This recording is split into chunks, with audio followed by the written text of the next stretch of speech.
नमस्कार दोस्तों, नई वीडियो में आप सभी का फिर से स्वागत है। और आज की वीडियो में हम लोग क्या करने वाले हैं, जो अपना यूपीएससी प्रीलिम्स 2026 है, इसके लेकर के जो सीसेट वाला पार्ट होता है उसके लिए कॉम्प्रिहेंशन जो होते हैं उसको आज हम लोग क्या करने वाले हैं, सॉल्व करने वाले हैं। तो कॉम्प्रिहेंशन में हम लोग क्या करेंगे, कंप्लीट जितने टाइप के कॉम्प्रिहेंशन होते हैं हर एक टाइप के कॉम्प्रिहेंशन को कोशिश करेंगे कि सॉल्व कर लें। और जो आपका यूपीएससी प्रीलिम्स 2025 में एग्जाम हुआ था तो उसके कॉम्प्रिहेंशन को हम लोग सॉल्व करेंगे, ताकि हम लोगों को पता रहे कि 2026 में भी कहीं ना कहीं उससे इंस्पायर कॉम्प्रिहेंशन ही आएंगे। तो चलिए शुरू करते हैं। और इससे पहले भी हम लोगों ने क्या एक वीडियो था, उसमें जो कॉम्प्रिहेंशन थे इसके कुछ सॉल्व किए थे, जो कि आप लोग अगर उस वीडियो को नहीं देखा है तो उस वीडियो को आप लोग एक बार देख लीजिएगा। तो चलिए शुरू करते हैं हम लोग अभी, और आपको दिखाते हैं कि हम लोग इससे पहले कौन से जो कॉम्प्रिहेंशन थे उसको सॉल्व कर चुके थे। जैसे कि आप देखेंगे कि हम लोग क्या है, इस प्रकार से कुछ कॉम्प्रिहेंशन ऑलरेडी सॉल्व कर चुका है। तो जिसने वो वीडियो ना देखा हो तो वो उस वीडियो को देख सकता है। और आज की वीडियो में हम लोग क्या करेंगे, आगे के जो कॉम्प्रिहेंशन है उसको सॉल्व करेंगे। तो चलिए देख लेते हैं कहाँ तक हम लोगों ने कॉम्प्रिहेंशन को सॉल्व कर लिया था। तो क्वेश्चन नंबर 11 है, इसको सॉल्व कर लिया था हम लोगों ने। और आगे 12 और 13 भी सॉल्व कर लिया था। क्वेश्चन नंबर 14 भी सॉल्व कर लिया था। उसके बाद में हम लोग क्या देखते हैं, क्वेश्चन नंबर 14 के बाद में जो आता है अपना क्वेश्चन नंबर 15। तो क्वेश्चन नंबर 15, क्वेश्चन नंबर जो 21 है, तो क्वेश्चन नंबर 21 को हम लोग क्या करेंगे, आगे जो है सॉल्व करेंगे। तो आप लोगों को पहले तो मैं बता देता हूँ कि कॉम्प्रिहेंशन जो है किस प्रकार से आते हैं, क्योंकि सभी को अक्सर पता ही होगा, फिर भी हम लोग क्या थोड़ा सा एक तरीके से रिवाइज कर लेते हैं कि आखिर ज़्यादातर कॉम्प्रिहेंशन किससे आते हैं, इकोलॉजी एंड इन्वायरमेंट, उसके बाद में क्या है ज्योग्राफी, और इधर क्या होता है इकोनॉमिक्स। इन 3 टॉपिक से, या फिर साइंस एंड टेक्नोलॉजी, तो इन 4 टॉपिक से ही क्या ज़्यादातर जो है कॉम्प्रिहेंशन बनते हैं। सबसे ज़्यादा किससे बनता है, इकोलॉजी इन्वायरमेंट से, और साइंस एंड टेक्नोलॉजी और इकोनॉमी से। तो इन टॉपिक से ही अक्सर क्या है आपके कॉम्प्रिहेंशन बनते हैं। ये बात तो हो गई मतलब कि बेसिक चीज़। और उसके बाद में हम लोग क्या बात कर लेते हैं कि कॉम्प्रिहेंशन कितने टाइप का पूछता है। तो सबसे पहले मैं आपको बता दूं, सबसे ज़्यादा और सबसे मतलब कि पूछा जाने वाला जो कॉम्प्रिहेंशन होता है, अजम्पशन यानी कि पूर्व धारणा वाला कॉम्प्रिहेंशन होता है। इसको सॉल्व करने के लिए क्या आपको थोड़ा सा कॉम्प्रिहेंशन को सही से पढ़ना पड़ेगा और सोचना पड़ेगा कि आखिर कॉम्प्रिहेंशन क्यों लिखा गया है। कॉम्प्रिहेंशन के बियॉन्ड जाकर भी आपको अपनी थिंकिंग करनी पड़ सकती है। तो पहला टाइप हो गया आपका ये। दूसरा टाइप होता है संदेश के बारे में, यानी कि संदेश पूछता है, उसमें आपको पूछता है कि क्या संदेश दिया गया। संदेश का मतलब क्या है, कॉम्प्रिहेंशन क्यों लिखा गया, और कॉम्प्रिहेंशन मतलब कि क्या कहना चाहता है। और तीसरे टाइप का हो जाता है जो कहते हैं कि स्टेटमेंट वाला। इसमें स्टेटमेंट दे देता है, डायरेक्टली आपको कॉम्प्रिहेंशन से देखने को मिल जाएगा। और इसी प्रकार से एक और आता है कि आप इसी प्रकार से समझ सकते हैं कि मतलब कि क्या उद्देश्य है, यानी कि संदेश हो गया, वही उद्देश्य मान सकते हैं आप। एक होता है उपनिगमन, तो उपनिगमन को भी आप समझ सकते हैं कि क्या संदेश के ही बारे में ही बात कर रहा है। तो इन सारे के सारे टाइप के जो कॉम्प्रिहेंशन आते हैं उसको हम लोग एक एक करके सॉल्व करेंगे। तो आप लोग क्या कीजिएगा, वीडियो को लास्ट तक देखिएगा, साथ साथ वीडियो को लाइक और चैनल को सब्सक्राइब भी कर लीजिएगा।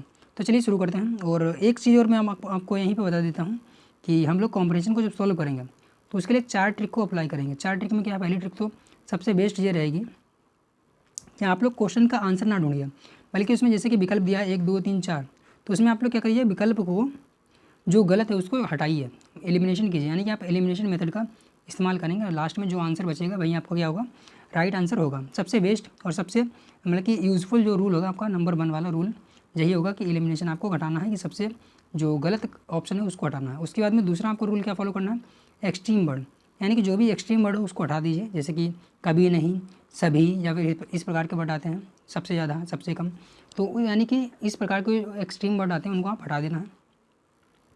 तीसरा पॉइंट क्या करना है आपको, कि जो भी मतलब कि एक तरीके से जो कॉम्प्रिहेंशन में आता है, मतलब कि जो भी क्वेश्चन पूछा जाएगा वो क्या है, जो कॉम्प्रिहेंशन के बेस पर होगा, यानी कि आपको अपनी कोई थिंकिंग को एक्स्ट्रा नहीं लेना कि जो कॉम्प्रिहेंशन में बोला कि आपको वही समझना है। बस के रेयर जो होगा अपना क्या है, जो अजम्पशन वाला होता है ना कि पूर्व धारणा वाला होता है, उसमें ही बस कॉम्प्रिहेंशन के बेआउट जाकर के सोचना पड़ सकता है। तो ये रहा हमारे क्या बेसिक जो भी रूल हो सकते थे कॉम्प्रिहेंशन को लेकर के, हम लोगों ने शुरू में ही डिस्कस कर लिए कितने टाइप हो सकते थे, किस प्रकार से हो सकते हैं। अभी हम लोग क्या करते हैं, एक एक करके सॉल्व करेंगे। हालांकि हमने इससे पहले क्वेश्चन ऑलरेडी सॉल्व किए थे और इसके ऊपर बात भी की थी, परंतु क्या है अपना जो प्रीलिम्स अभी लगा है जस्ट, तो इसलिए हम लोगों को थोड़ा सा रिकॉल करने की ज़रूरत थी। तो सबसे पहले हमारा अगला नेक्स्ट कॉम्प्रिहेंशन जो आता है, स्वतंत्र भारत में कृषि क्षेत्र की निराशाजनक वास्तविकताओं में से एक यह रही है कि इसमें कभी भी उच्च समृद्धि की स्थिति नहीं आई है, जैसा कि गैर कृषि अर्थव्यवस्था में हुआ। देख रहे होंगे आप, कृषि और अर्थव्यवस्था यानी इकोनॉमी और इकोनॉमिक्स, जो अपना कहते हैं इन्वायरमेंट और इकोनॉमिक्स को मिलाकर के क्वेश्चन आ गया। तो जैसा कि गैर कृषि अर्थव्यवस्था में रहा है, कृषि के लिए उच्चतम दशकीय समृद्धि चक्रवर्ती वृद्धि जो है 1980 के दशक में मात्र 3.5 रही है। यद्यपि 1980 के दशक के दौरान दशकीय समृद्धि दर में एक उछाल आया, यद्यपि उसके उपरांत कृषि समृद्धि में अपेक्षाकृत गतिरोध ही बना रहा। जहाँ गैर कृषि समृद्धि के जो कि 1980 से 2000 के दशक में लगातार बढ़ती रही है, ठीक विपरीत एक सुस्पष्ट विषमता दिखाई देती है। तो क्वेश्चन आप समझ आगे, क्वेश्चन को आगे हम लोग सॉल्व करेंगे, परंतु आपको एक चीज़ समझ में आ गई, सीधी सीधी बात कही है, जो कि समृद्धि हम लोगों की अन्य सेक्टर में मिली है उतनी अपनी एग्रीकल्चर में नहीं मिली है, और उसके बारे में डाटा दिया हुआ है। तो सेम आप समझ गए होंगे कि आखिर कॉम्परेशन में क्या बात हुई है। अब चलिए हम लोग क्वेश्चन को सॉल्व कर लेते हैं इसी प्रकार से। निम्नलिखित में से कौन सा कथन उपयुक्त परिच्छेद की उपनिगमन, देख रहे होंगे उपनिगमन के, भैया मैंने अभी आपको बात की और उपनिगमन का ही पहला क्वेश्चन आ गया। उपनिगमन का मतलब ही वही होता है एक तरीके से संदेश या फिर जो भी कॉम्परेशन क्या कहना चाहता है। तो आर्थिक सुधार का लाभ अर्थव्यवस्था के अन्य क्षेत्रों की अपेक्षा कृषि में धीमी गति से नीचे पहुंचता है। नीचे पहुंचता है क्या, इसके बारे में कुछ बात हुई थी क्या? भारत के लिए हरित क्रांति उतनी उपयोगी नहीं हुई। अब देख रहे हो हरित क्रांति का तो कहीं पर बात ही नहीं हुई, तो हम दूसरे वाले को काट देंगे। जो काम हमने पहले रूल में ही बताया था कि आपको पहले गलत को हटाना है। हो सकता है एक सही हो, परंतु हमें क्या है, गलत वाले को ही हटाना है, और इसी प्रकार से हम क्या अपने जो आंसर तक पहुँच पाएंगे। हालांकि अभी हम कंफर्म नहीं कर सकते कि एक ही सही है, परंतु कहीं ना कहीं हमारे जो कॉम्परेशन था उससे मिलता जुलता है। आगे पूछ लेते हैं कि भारत यांत्रिकृत और आधुनिक कृषि को अनुकूलित करने में अन्य देशों से पीछे है। अब देख रहे हो अन्य देशों से पीछे है, यहाँ पे हम थोड़ा सा भी ध्यान देंगे तो अन्य देशों से भारत की तुलना यहाँ पे हुई ही नहीं है। बस यहाँ पे बात हुई है कि जो आर्थिक समृद्धि है वो एग्रीकल्चर में उतनी नहीं हुई कि जितनी कि अन्य सेक्टर में हुई है, जो कि हमारा पहला विकल्प कहीं ना कहीं इस बात को इंगित करता है। परंतु अभी हम लोग लास्ट वाले विकल्प को भी एक बार काटेंगे, तभी हम लोग फर्स्ट वाले को सही मानेंगे। गाँवों से शहरों में आने वाले प्रवासन, अब देखेंगे प्रवास की कहीं बात हुई थी क्या? बिल्कुल नहीं हुई थी। सीधे से हम समझ गए कि हमारा राइट आंसर क्या होगा, 21 का ए आंसर हो जाएगा। तो चलिए इसी प्रकार से हम लोग के आगे के जो क्वेश्चन है उसको भी सॉल्व करेंगे। तो आशा करते हैं कि आपको क्या कॉम्परेशन सॉल्व करने में थोड़ा सा अच्छा लगा होगा और आपको समझ में आया होगा। तो अगला क्वेश्चन का आता है हमारा, अब देखेंगे एक ही कॉम्परेशन के 2 क्वेश्चन बनाए गए हैं और इसमें पूछा गया पूर्व धारणा। अब देख रहे हैं पूर्व धारणा वाले क्वेश्चन भी बहुत आते हैं और लगभग मान के चलिए आधे क्वेश्चन जो है पूर्व धारणा के ही आ जाते हैं। अब पहला इसमें क्या पूछा गया है, भारत में कृषि और गैर कृषि अर्थव्यवस्था के बीच बढ़ते हुए अंतर को निम्नलिखित में से किसके किनके द्वारा रोका कम किया जा सकता है। यानी कि भारत में जो अर्थव्यवस्था के बीच जो मतलब कि अंतर है कृषि और गैर कृषि के बीच में, तो किसके प्रकार से रोका जा सकता है। बड़े पैमाने पर वाणिज्यिक फसलों की कृषि और लाभप्रद निगमन यानी कि कॉरपोरेट फार्मिंग को अनुकूलित करना, क्या ऐसा कुछ हो सकता है क्या? और उसके बाद में क्या बताया गया है, सभी फसलों के लिए निःशुल्क बीमा उपलब्ध कराना और बीजों, उर्वरकों, बिजली और कृषि मशीनों में विकसित देशों के समान भारी उपादान प्रदान करना यानी भारी सब्सिडी प्रदान करना। क्या कहीं सब्सिडी की बात हुई थी क्या? तो इस बात को देख कर तो आप समझ गए होंगे कि सब्सिडी की कहीं पे बात नहीं हुई थी और कॉर्पोरेट फार्मिंग की भी कहीं पे भी बात नहीं हुई थी। तो इस प्रकार से यानी कि हमारे क्या है दोनों विकल्प गलत हो जाते हैं। तो इस प्रकार से राइट आंसर क्या होगा, डी। और एक बात मैं आपको यहाँ पे और बता देता हूँ कि यूपीएससी की क्या जो 2025 है उसकी ऑफिशियल आंसर की ऑलरेडी आ चुकी है। तो सारे के सारे आंसरों को हम लोग क्या ऑफिशियल आंसर की से मिलाते हुए भी चल रहे हैं। तो इसमें आपका कोई डाउट नहीं रहेगा कि क्वेश्चन का आंसर जो है गलत हो सकता है। तो चलिए अगला क्वेश्चन क्या था हमारा, अगला क्वेश्चन भी हम लोग देख लेते हैं। तो जो क्वेश्चन नंबर हमारा कौन सा था, जो क्वेश्चन नंबर हमारा 22वां था। अभी आता अगला क्वेश्चन देख रहे होंगे कौन सा है, हमारे देश में हथकरघों यानी हथकरघा आप जानते होंगे जो हाथ से मतलब कि कढ़ाई या फिर जो बुनाई वगैरह करते हैं। हमारे देश में हथकरघों को परंपराओं का सातत्य सुनिश्चित करने वाली संस्कृति से समीकृत किया जाता है। अब देख रहे हैं हिंदी कितनी घटिया लिखी गई है यहाँ पे, इसी में कहीं ना कहीं प्रॉब्लम होती है जो हिंदी माध्यम है उनके स्टूडेंट को। क्या बोला, हमारे देश में हथकरघों को परंपराओं का सातत्य सुनिश्चित करने वाली संस्कृति को समीकृत किया जाता है। यह विचार लोक नीति निर्माण का भाग बन गया है और राज्यों को इस क्षेत्र को बल प्रदान करने के लिए एक वैध आधार प्रदान करता है। किंतु आज एकल रेखित सत्व के रूप में परंपरा की इस धारणा का पुरजोर विरोध किया जा रहा है। संस्कृति परंपरा को एक खास तरीके से परिभाषित करने में प्रभावी आख्यानों को इस रूप में देखा जा रहा है कि इनसे बड़े वर्गों की पहचान और इतिहास निर्मित हुए हैं, कम की गई और कभी कभी बलात् दबाई गई पहचानों में इतिहास में अपने उचित स्थान के लिए संघर्ष कर रही है। इस पट के सम्मुख जब हथकरघों को पारंपरिक उद्योगों के रूप में प्रोत्साहित किया जाता है तब यह आश्चर्यजनक नहीं है कि जनसंख्या का एक बड़ा वर्ग इसकी उपेक्षा करना बंद कर देता है। तो देखते हैं इसके मतलब के रिलेटेड जो क्वेश्चन है क्या पूछा गया है। तो इसका क्वेश्चन आप लोग देखेंगे तो क्वेश्चन पूछा गया निम्नलिखित में से कौन सा एक कथन इस परिच्छेद के लेखक द्वारा व्यक्त सर्वाधिक तर्कसंगत विवेकपूर्ण संदेश। देख रहे होंगे संदेश यानी कि जितने मैंने आपको टाइप बताए उन्हीं टाइप के इर्द गिर्द जो है यूपीएससी घूमेगा और जितने मैंने सॉल्व करने की ट्रिक बताई उन्हीं ट्रिक का अगर आप इस्तेमाल करेंगे तो आप आंसर तक आराम से पहुँच जाएंगे। तो देखेंगे क्या बोला है, सर्वोत्तम संदेश को प्रतिबिंबित करता है। पहली तो बात आपको ये ध्यान रखनी है, लेखक द्वारा व्यक्त किया जाने वाला सर्वाधिक तर्क संगत होना चाहिए और विवेकपूर्ण भी होना चाहिए। हथकरघा उद्योगों को सांस्कृतिक विरासत के परिरक्षण से संबंधित सीमित आख्यानों से मुक्ति करने की आवश्यकता है। अब देखेंगे इस प्रकार का एक तरीके से स्टेटमेंट जो है कहीं ना कहीं वेग स्टेटमेंट है, उसका कुछ खास मतलब नहीं बनता है, फिर भी हम लोग क्या ना इसको अभी गलत मान के चलते हैं, ना ही कुछ खास गलत मतलब कि सही मिल रहा है। तो हम लोग देखेंगे कि ये सही है या फिर गलत है, तभी इसको हम लोग क्या थोड़ा सा डाउट में रखते हैं। इसके बाद हम देखते हैं, हथकरघा उद्योगों को राज्य द्वारा सतत सहायता प्रदान करने से हमारे अतिशय शानदार कला रूपों और प्राचीन परंपराओं का परिरक्षण सुनिश्चित होगा। ये बात तो बिल्कुल सही है, परंतु यहाँ पे कहीं पे भी राज्य द्वारा सहायता प्रदान करना, इसके बारे में कुछ खास बात नहीं हुई थी, तो इसको भी हम कहीं ना कहीं थोड़ा सा गलत मान सकते हैं। तो जो हमारा जो है राज्य सहायता प्राप्ति हुई वैसे कोई डायरेक्टली नहीं हुई, यानी कि हमारा दूसरा वाला गलत होने की बहुत अधिक संभावना है। उसके बाद में हम लोग देख लेते हैं। और एक बात मैं आपको यहाँ पे और बता देता हूँ कि आपको क्या है, कभी कभी ऐसा मिलेगा कि जो कॉम्पिटिशन होगा वो काफ़ी टफ होगा और उसका जो क्वेश्चन होगा वो काफ़ी ईजी निकलेगा। और कभी कभी क्या होगा, कॉम्पिटिशन आपको बहुत ईजी मिलेगा और उसका क्वेश्चन इतना टफ होगा तो उसको आपको समझने में प्रॉब्लम होगी।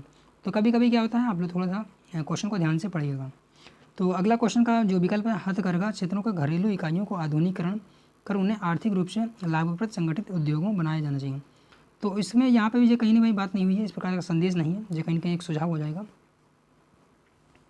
और हथकरघा उत्पादों को मशीनीकृत अभिकल्पना यानी कि डिजाइनर उत्पादों में बदल देने की आवश्यकता है ताकि वे अधिक लोकप्रिय हो सके। ये भी हमारा कहीं ना कहीं गलत विकल्प है। इसका राइट आंसर क्या हो जाएगा, हमारा ए वाला ही हो जाएगा, जो कि हम लोगों को पहले बेग लग रहा था। अभी क्या है, इन जब सभी को पढ़ने के बाद में हमारा राइट आंसर क्या होगा, केवल ए वाला ही सही लग रहा है। हथकरघा उद्योग जो है उन्हें सांस्कृतिक जो विरासत के परिरक्षण करने से संबंधित सीमित आख्यान से मुक्ति करने की आवश्यकता है, यानी कि जो उनका आख्यान नहीं हो पा रहा है उसके लिए हमें बढ़ावा देना पड़ेगा, उसको प्रचार प्रसार करना पड़ेगा। तो जो कि हम लोगों ने अभी जस्ट पढ़ा भी था यहाँ पे, कहीं पे आप लोग यहाँ पे देखेंगे तो कहीं ना कहीं हम लोगों ने इसका ये देख रहे होंगे, यहाँ पे मैंने सर्किल भी किया था, देख रहे होंगे, प्रभावी आख्यानों के रूप में देखा जा रहा है। तो यहाँ पे इसकी बात हुई थी, यानी कि संदेश इसका क्या हो सकता है, राइट आंसर ए होगा। उसके बाद में क्या पूछा गया, उपयुक्त परिच्छेद के संदर्भ में निम्नलिखित पूर्व धारणा बनाई गई। देखें पूर्व धारणा वाला क्वेश्चन फिर से आ गया है और यही 4-5 तरीके का जो क्वेश्चन है यूपीएससी लगातार पूछती रहती है। तो देख लेते हैं क्या बताया गया इसमें। हथकरघा क्षेत्रों में राज्यों को किसी भी रूप में देख रहे होंगे, कहीं ना कहीं एक्सट्रीम वर्ड है, में अंतर्ग्रस्त होने की आवश्यकता नहीं है। कहीं ना कहीं एक्सट्रीम भी है और निगेटिव भी बात बोल रहा है, राज्य को कोई हस्तक्षेप या फिर अंतर्ग्रस्त होना ही नहीं है। तो हमारा पहला वाला तो गलत हो ही जाता है। तेजी से बदलते हुए आधुनिक विश्व में हथकरघा उद्योग अब पसंदीदा और आकर्षक नहीं रहे। आप देख रहे हैं कहीं ना कहीं हमारी जो सांस्कृतिक धरोहर है उसका विरोध कर रहा है और कहीं ना कहीं एक्सट्रीम वर्ड भी है। तो राइट आंसर क्या हो जाएगा, हमारा डी हो जाएगा। तो इसी प्रकार से आपको क्या है, सारे के सारे कॉम्पिटिशन है उसको सॉल्व करना है। और अगर आपने क्या, अगर मान के चलते हैं 30 कॉम्पिटिशन आते हैं, उसमें से अगर आपने 20 क्वेश्चन मतलब कि निगेटिव हटाने के बाद में सही कर दिए, तो यानी कि आप सीसेट के बहुत नज़दीक हैं अपना आराम से क्लियर करने में। क्योंकि अगर आपने इसके बाद में 10 सीसेट में मतलब कि मैथ और रीजनिंग से बहुत इजी क्वेश्चन भी निकाल लिए 10, तो आपके पास टोटल क्या हो जाएंगे, 30 हो जाएंगे और आप आराम से 27 क्वेश्चन पे पास हो जाते हैं और आपके पास 30 क्वेश्चन आराम से हो जाएंगे। तो सीसेट निकालना काफ़ी ईजी होता है, इतना कुछ खास टफ नहीं है अगर आपने सही स्ट्रेटजी को फॉलो कर लिया है तो। बाकी अगर आप एक ही क्वेश्चन में घुस गए और उसको आपने कहा लगा के ही छोड़ेंगे तो ये मान चलिए 2 घंटे निकल जाएंगे और आप उस क्वेश्चन को नहीं लगा पाएंगे। बस आपको क्या करना है, अपना कॉम्पिटिशन मैथ और रीजनिंग में से अपना कट ऑफ को निकालने के लिए बस जो कहते हैं कट ऑफ वाला जो क्राइटेरिया है उसको ही क्लियर कर लेना है। और अगला क्वेश्चन क्या आता है हमारा, अगला क्वेश्चन आता है,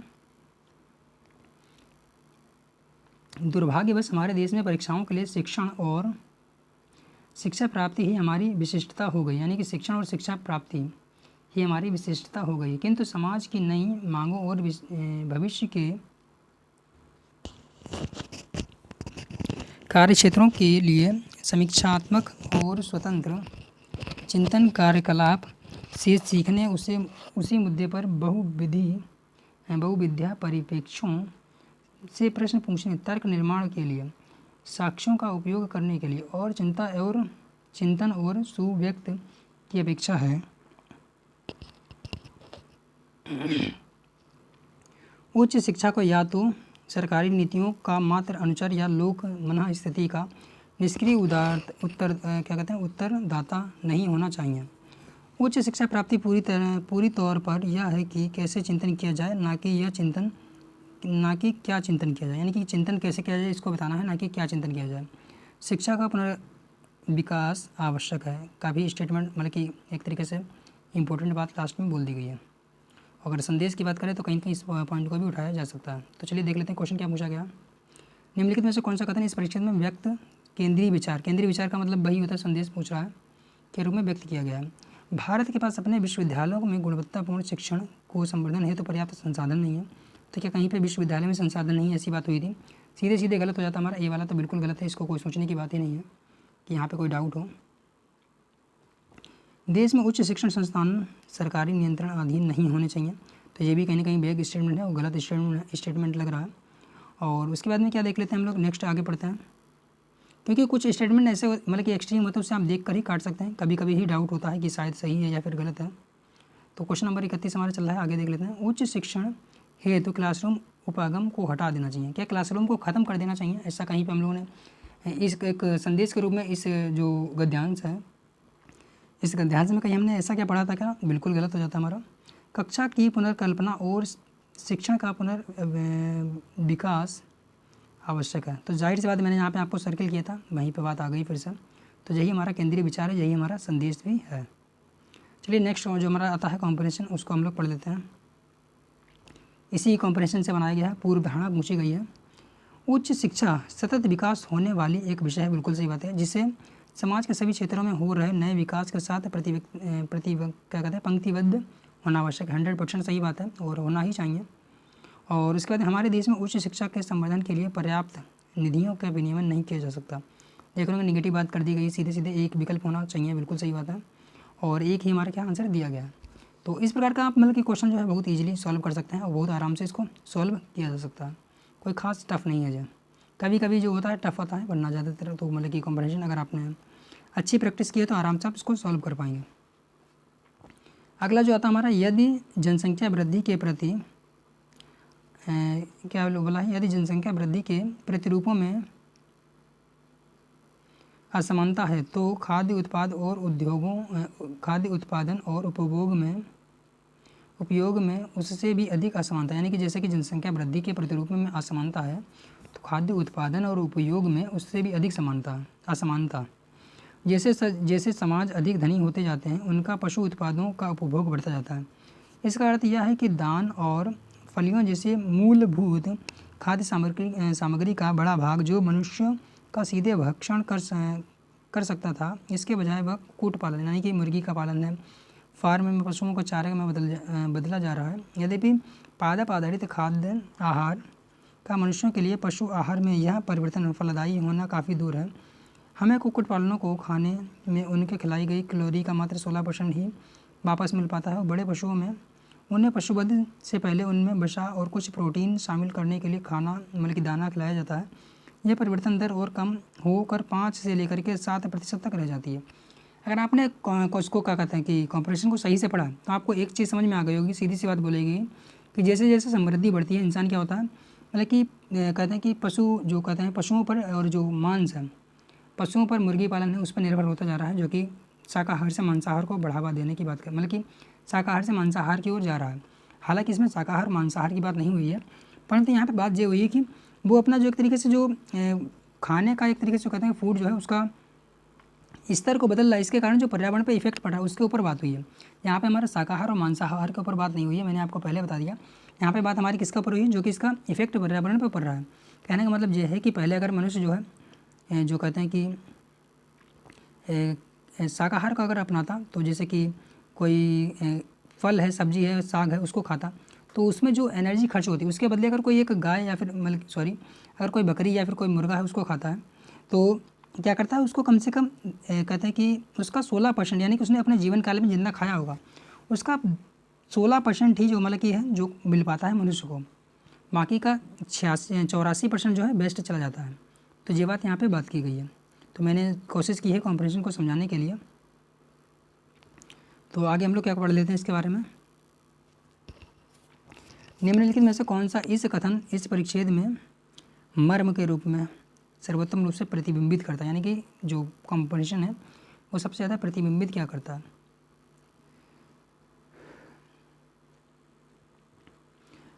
समृद्धतर समाजों में अनाज आधारित खाद्य के उपभोग को बढ़ाने के लिए एक लोक नीति की आवश्यकता है। एक लोक नीति की बात कहीं पर नहीं हुई थी और खाद्यान्न को बढ़ावा देने की बात भी नहीं हुई थी। यहाँ पे बात हुई थी ये कि अगर खाद्यान्न पे हम लोग निर्भर हैं और इसके बदले अगर हम पशु पर निर्भर हो जाते हैं तो इससे हमारी ऊर्जा का वेस्टेज बढ़ जाएगा। ये बात हमारी ओवरऑल हुई थी। तो यानी कि पहला वाला तो हमारा गलत है कि हमें कोई नीति लानी है। उत्पादन और उपभोग के आधार पर पशु आधारित खाद्य अनाज और पादप आधारित खाद्य से काफ़ी कम लाभदायी है। देख रहे हैं सीधी सी बात, मतलब जो मैंने आपको बताया वही बात यहाँ पे क्या क्वेश्चन में बोल दी गई। तो यानी कि 33 का हमारा क्या हो जाएगा, सीधे से बी आप समझ सकते हैं। बिल्कुल साफ और सुथरा आपको दिखने को मिल जाएगा अगर आपने कंपैरिजन को ध्यान से पढ़ा होगा। आगे आप वैसे मैं बोलता हूँ कि 3 के तीनों विकल्पों को काटने के बाद में ही आप राइट आंसर चौथे पे जाएंगे। तो हमारे दैनिक आहार में पशु आधारित प्रोटीन का स्थान पादप आधारित प्रोटीन से लेना बिल्कुल गलत है। किसी भी तीव्र परिवर्तनशील समाज में खाद्य उत्पादन और उपभोग में असमानता अपरिहार्य है, ये भी गलत है। मतलब कि मैंने आपको जो ओवरऑल बताया था वही आपको सीधे सीधे आंसर में देखने को भी मिल गया। उपरोक्त परिच्छेद बनाया गया है क्यों, मतलब कि पूर्व धारणा क्या बनाई गई है। तो देख लेते हैं पूर्व धारणा क्या बनाई गई है। प्रत्येक देश में खाद्य विनिर्माण और प्रसंस्करण उद्योग, पहली बात है प्रसंस्करण की कहीं पर बात नहीं होती। प्रसंस्करण उद्योग को अपने उद्देश्यों और पद्धतियों को समाजों की बदलती हुई आवश्यकताओं के अनुसार उसे संगत रूप में रखना चाहिए। ऐसा कुछ खास प्रसंस्करण उद्योग की बात नहीं हुई थी, तो हम पहले तो काट सकते हैं। वैसा समृद्धतर समाज अपने कृषि उत्पादों को अप्रत्यक्ष उपयोग के कारण खाद्य सामग्रियों की कैलोरी में भारी हानि उठाने के लिए प्रवृत्त हो रहे हैं। तो वही बात है, यानी कि जो एनर्जी उसका लॉस हो रहा है, यानी कि राइट आंसर क्या होगा हमारा, केवल बी विकल्प सही होगा। तो आशा करते हैं आपको क्या है सारे तरह के जो क्वेश्चन हम लोग सॉल्व कर रहे हैं वो आपको समझ में आ रहा होंगे कि हम लोगों को किस प्रकार से क्वेश्चन को पढ़ना है, मतलब कि कॉम्प्रिहेंशन को पढ़ना है, उसके क्वेश्चन को किस प्रकार से अटेम्प्ट करना है, किस प्रकार से एलिमिनेशन करना है, किस प्रकार से एक्सट्रीम वर्ड को ढूंढना है, किस प्रकार से पूर्व धारणा वाले क्वेश्चन उसको सॉल्व करना है। और इसी प्रकार से हम लोग क्या आगे के जो क्वेश्चन आएंगे उनको भी हम लोग इसी प्रकार से सॉल्व कर सकते हैं। तो आगे भी अभी तो क्या हम लोग के जो मैथ और रीजनिंग है उसके क्वेश्चन आ गए हैं। तो इस प्रकार से हम लोगों ने क्या जो मतलब कि मेन टाइप के जो क्वेश्चन थे वो सॉल्व कर लिए हैं। हालांकि आगे हम देखेंगे, तो आगे भी देखेंगे सर्वोत्तम रूप से केंद्रीय विचार को प्रतिबिंबित करता है। आप लोग कोशिश कीजिए इसको सॉल्व करने की। और इसके बाद में क्या क्वेश्चन पूछा गया है, पूर्व धारणा वाला देख रहे होंगे, वही विकल्प फिर से पूछ लिया गया। आगे आप इस कॉम्प्रिहेंशन को जब सॉल्व करेंगे, अगर क्योंकि क्या है मैं आपको कितने भी कॉम्प्रिहेंशन सॉल्व करा दूँ, जब तक कि आप खुद से नहीं सॉल्व करेंगे और खुद से अंडरस्टैंडिंग नहीं लाएंगे आप क्या उस आंसर को नहीं निकाल पाएंगे। देख रहे हैं क्या पूछा गया, सर्वोत्तम रूप से प्रतिबिंबित करता संदेश को, वही मैंने आपको ऑलरेडी बता दिया था। पूर्व धारणा को देख रहे हैं क्वेश्चन क्या वही रिपीट हो रहे हैं बार बार। उसके बाद में आप देखेंगे आगे भी मैं आपको दिखा दूँ। तो यहाँ पर क्या बोला गया है, जो कॉम्प्रिहेंशन वाला देखेंगे, सर्वोत्तम रूप से केंद्रीय विचार को प्रतिबिंबित करता है, वही आपको बताना है। हर बार आपको 3 से 4 चीज़ें जो मैंने बताई है वही बार बार आपको पूछेगा, पूर्व धारणा बतानी है। तो आप क्या करेंगे, अभी मैंने जितने भी टाइप के जो कॉम्प्रिहेंशन हो सकते थे कम से कम 2 से 3 बार सॉल्व करा दिए हैं। और आपको क्या इसको मल्टीपल टाइम्स देखना है, जहाँ पे आपको कहीं पे डाउट है तो आप कमेंट बॉक्स में पूछ सकते हैं। बाकी आप लोग क्या अगर चाहते हैं कि मैं मैथ और रीजनिंग का एक कॉम्बो मतलब कि एक वीडियो लेकर आऊँ जो कम से कम 2 से 3 घंटे का हो और आपका कंप्लीट सीसेट को कवर कर दें, तो इसके लिए आप लोग क्या कमेंट बॉक्स में कमेंट कर दीजिएगा, तो मैं उसको वीडियो को कल ही अपलोड करने की कोशिश करूँगा। बाकी आप लोग वीडियो को लाइक कर लीजिएगा। अगर आपका कोई और डाउट है तो आप लोग क्या कमेंट बॉक्स में भी पूछ सकते हैं। सारे के सारे कॉम्प्रिहेंशन है सेम टू सेम आपको इसी टाइप में देखने को मिल जाएंगे। बाकी आप लोग क्या करिए, कोई अगर आपका सजेशन है तो वो भी आप कमेंट बॉक्स में बोल सकते हैं। तो चलिए मिलते हैं नए वीडियो में।